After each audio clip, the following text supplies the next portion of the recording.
So the question is, in a half wave rectification, what is the output frequency if the input frequency is 50 hertz.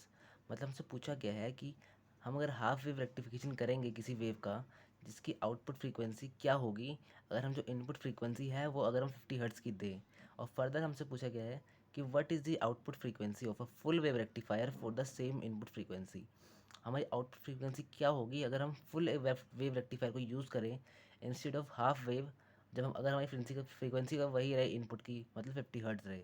तो इस question को हम solve करेंगे। तो हम पहले देख लेते हैं कि रेक्टिफायर में आखिर वो रेक्टिफायर हमारा करता क्या है। जैसे कि हमारी एक वेव आ रही है जो सिनुसॉइडली वेरी कर रही है। तो वो वेव हमारी कुछ ऐसी होती है ना, उसकी पॉजिटिव और एक नेगेटिव साइकिल होती है ना, एक पॉजिटिव और एक नेगेटिव साइकिल चल रही होती है। ये हमारी वेव हो गई। तो जो हमारा हाफ वेव रेक्टिफायर होगा ना, वो क्या करेगा, जो हाफ वेव होती है मतलब जो उसकी पॉजिटिव वाली साइकिल है ना, उसको रखेगा और नेगेटिव वाली साइकिल को हटा देगा। तो उसका जो हमारा वेव बनेगी वो हमारी कुछ ऐसी बनेगी कि पॉजिटिव वाली साइकिल वो रखेगा और नेगेटिव वाली साइकिल ख़त्म कर देगा। तो कुछ ऐसा हो जाएगा। तो जो हमारा देखो जो ये हमारा क्या होगा, हाफ वेव रेक्टिफायर कुछ ऐसा कर देगा हमारा। तो हम क्या देख रहे हैं इधर कि जो हमारा जो इसमें जो यहाँ से लेके जो एक ही सिंगल वेव है, जो ये सिंगल वेव की साइकिल है यहाँ से, क्योंकि ये फिर से रिपीट कर दिया अपने आप को, यहाँ से लेके यहाँ तक ये पूरी वेव है। तो इस वेव का जो ये पूरा जो टाइम पीरियड होता है इसको हम टी कहते हैं, है ना।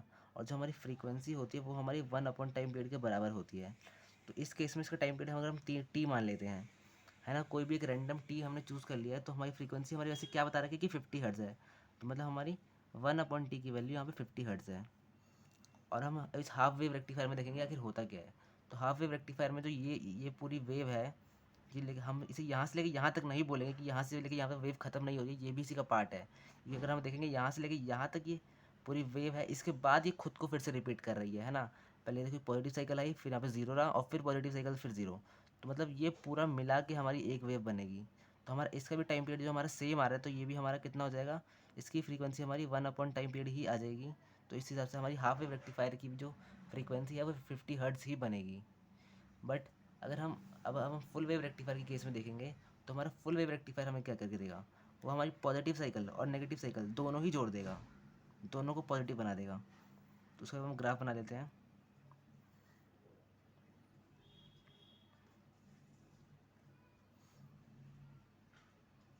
तो अब इस केस में हमारा क्या होगा, जो हमारा पहले टाइम पीरियड टी यहाँ से लेकर यहाँ तक था, अब ये यहाँ से लेकर यहाँ तक एक वेव नहीं रही, दो वेव बन चुकी है। तो मतलब हमारा टाइम पीरियड यहाँ से लेकर यहाँ तक हमारा एक नया टाइम पीरियड आ चुका है, जो कि है हमारा टी डैश मान लेते हैं। और ये इस टाइम पीरियड का यहाँ से आधा है ना, टी डैश इक्वल टू टी/2 है हमारा। तो जो हमारी फ्रीक्वेंसी है वो आ जाएगी हमारी 1 अपॉन न्यू टाइम पीरियड, जो कि हमारा टी डैश। तो हमारा टी डैश की वैल्यू कितनी है, टी/2। तो 1 अपॉन टी और अपॉन में 2। तो ये हमारा कितना हो जाएगा, 2/टी। ये ऊपर से ले जाएगा, ये अपॉन में है तो, है ना। और जैसे कि हमें पता है कि हमारे 1 अपॉन टी की वैल्यू 50 है, तो हम इसको 2/टी को ऐसे लिखते हैं 2 × 1/टी, या फिर हम इसे लिखते हैं 2 × 50। 1/टी की वैल्यू 50 है, तो हमारा ये 100 हर्ट्ज़ आ गया। तो हमारी फ्रीक्वेंसी जो है हमारी वो 100 हर्ट्ज़ आ गई फुल वेव रेक्टिफायर से, है ना। ये हमारा फुल वेव रेक्टिफायर है।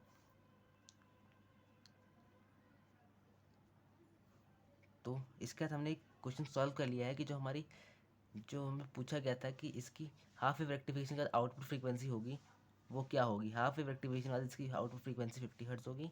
और अगर हम इसकी output frequency full wave rectifier से देखेंगे तो वो हमारी आ जाएगी 100 हर्ट्ज़।